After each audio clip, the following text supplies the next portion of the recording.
Fatiha.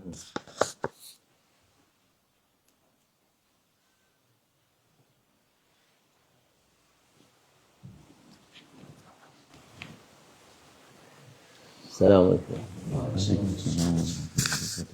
Euzubillahimineşşeytanirracim. Bismillahirrahmanirrahim. Ve salatu vesselamu ala Resulina Muhammedin seyyidil evvelin ve ahirin meded ya Resulallah ya sadat ashabı destur. Ve la şallah fazla seyyid Muhammed al-Hakkan ve tarikatuna ve sahbe vel hayr fil cemiyye. Bismillahirrahmanirrahim. İnnemel mu'minu ihvatun fe aslih beyne ahawaykum vettakullaha leallekum turhamun. Sadakallahul azim. Müminler kardeştir diyor Allah Azze ve Celle. O kardeş arasında ihtilaf varsa onları birbirlerine anlaştırın, barıştırın. Allah size rahmetiyle muamele etsin diyor. Şimdi insanlar bir kısım Müslüman olduğu halde ötekilerini kabul etmiyor. Bunlar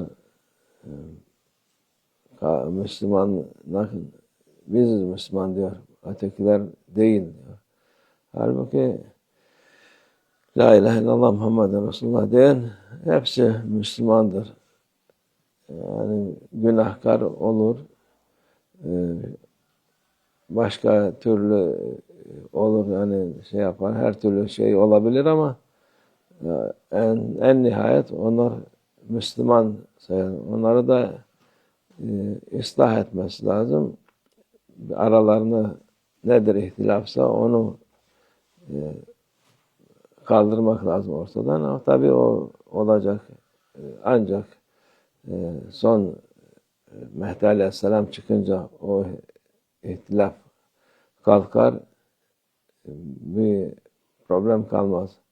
O da artık kıyamet çok yaklaşmış olur. Onun için bu gene ne kadar şeyse Müslümanlar arasında emirdir, Allah'ın emri, ıslah etsin, aralarını ıslah olsun ki rahmeti üzerimize olsun.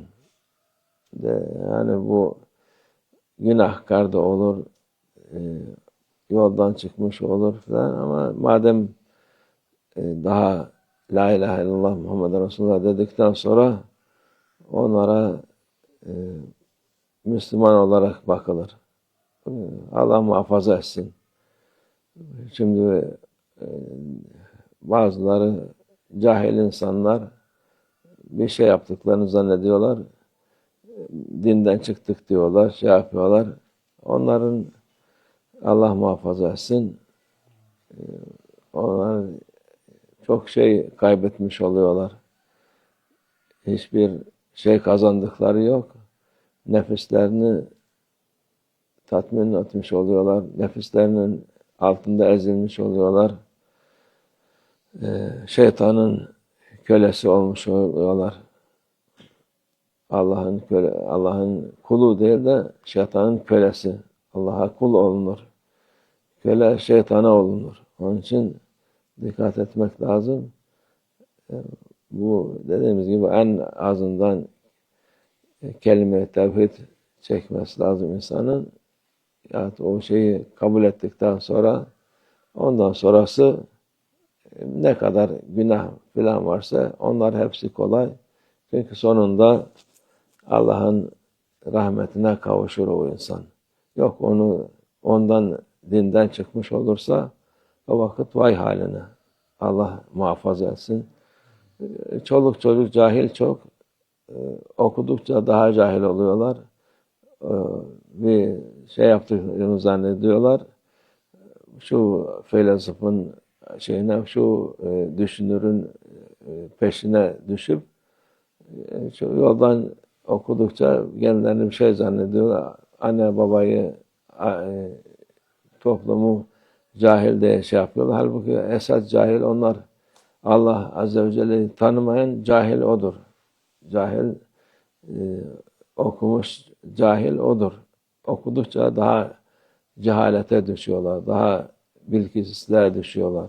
Daha yoldan çıkıyorlar. Allah muhafaza etsin.